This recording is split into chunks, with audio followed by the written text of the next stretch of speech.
So, let's just say that you managed to put your giant monster on ice for a little bit and you kind of want to do something else.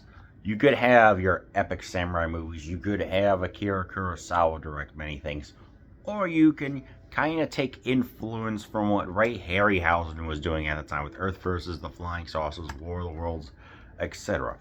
Let's make our own movie that is called, drumroll please, The Mysterians from 1957. After a Japanese town is totally destroyed, the military arrives to investigate. They encounter a giant robot that is destroying everything in its path. A dome appears out of the ground and a group of scientists are invited to meet the alien Mysterians from the planet Mysterioid.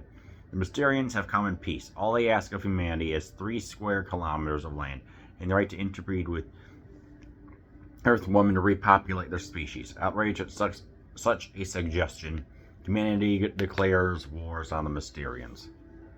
This is a special effects spectacular. I mean, we've got a giant robot, Magra, that is just this, looks like a mole. It comes in and just starts destroying a town. It's like they try everything to stop it. They've got missiles, they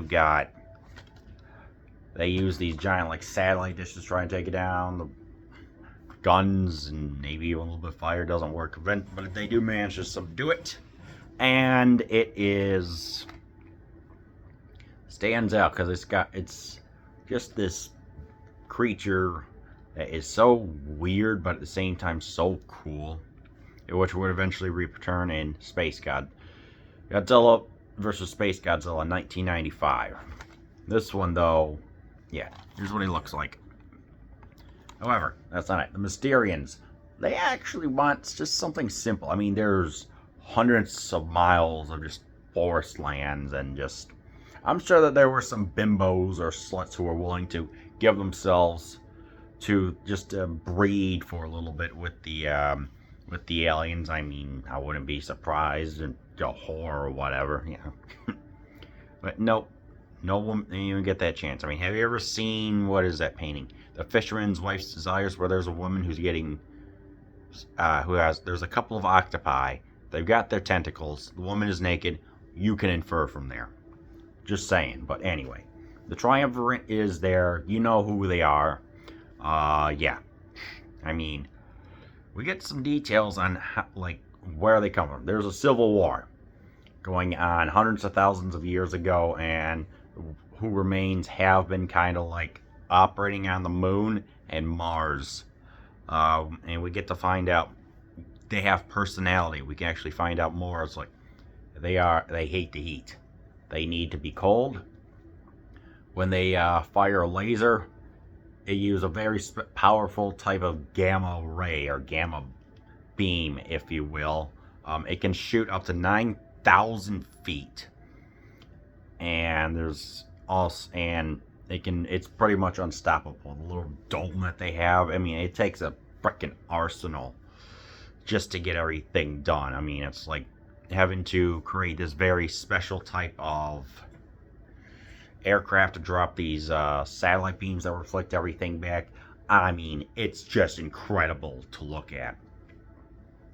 Human characters are fine. They are fine because we get to see one who gets kidnapped, and he says, yeah, please, just like, they have all this firepower. It's like you're just being tricked by them. But eventually, towards the end, this Ryoichi guy, of course, manages to blow up this rather impressive set. It's like you got this thing that's spinning, you got all the turbines, the electricity flowing. The sets in some of these movies are impressive. The story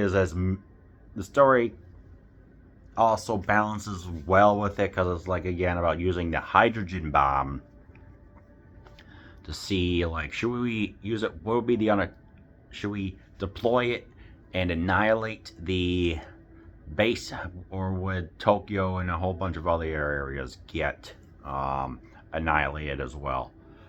America, Moscow, and what was the other country? Brazil, I think they come in. There's kind of a debate going on And apparently, one individual here in the States saw this as kind of like anti-American or something like that, and say that their sons were deeply disturbed. It's an interesting news piece. I highly doubt that this happened. It's probably just more for self-publication to get get more people to watch the movie. So say what you will about that. The aliens look ridiculous. They look like... I gotta show you this. This is just so funny. I mean, look at this. A yellow mask? They're a bird. This is a bird. Kind of like... I'm guessing this would go on to influence the Gatchaman. The leader who's wearing a red cape would eventually be another leader for the, what was that? Godzilla vs. Mechagodzilla, where he plays the leader, which looks like a black pawn from a chessboard. It is just visually a stunning movie. They managed to actually, I mean, these villains they are pacifists, but there's also the Latin phrase when translated. If you want peace, prepare for war. You know, it's like causing flooding, shooting weapons, destroying all the weaponry and everything else. I mean, these guys are indeed a credible threat. And, you know, it's like humanity kind of attacked first. So I guess which also gives in kind of an anti-war statement, if you will. Scientific hubris and anti-nuclear sentiment. So yeah, that's kind of like what's going on thematically. Humans are fine, you know, it's like they stand out enough. There's this guy who's got kind of like a scowl, I guess, an older scientist. You know, they're good. It's like there's this festival in the beginning, and a little earthquake happens. Then Magra comes out. So yeah, it's like this movie is all special effects. Period. 1957, just a great, fantastic time. Magra eventually does return. He comes out. He would think he's going to be a threat. Nope. He gets crushed by one of the satellites. So I guess it's just kind of one of the. It's a spoof or satire, kind of like how RoboCop is. That'd be the way to describe it. The ED-102. So you know, it's just like its development is trying to get everything done. This is a movie that's a race against the clock. Yeah. Like I said, the human characters are fine. There's no kaiju in here outside of Magra. It's more of a sci-fi one.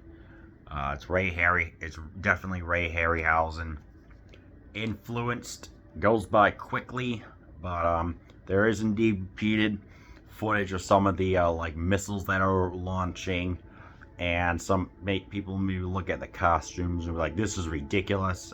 That's part of the charm, but I can still see people at least mentioning that. So if you're gonna look past some of the campy aspects and the kind of ridiculous looking sets, then I recommend that you watch The Mysterians.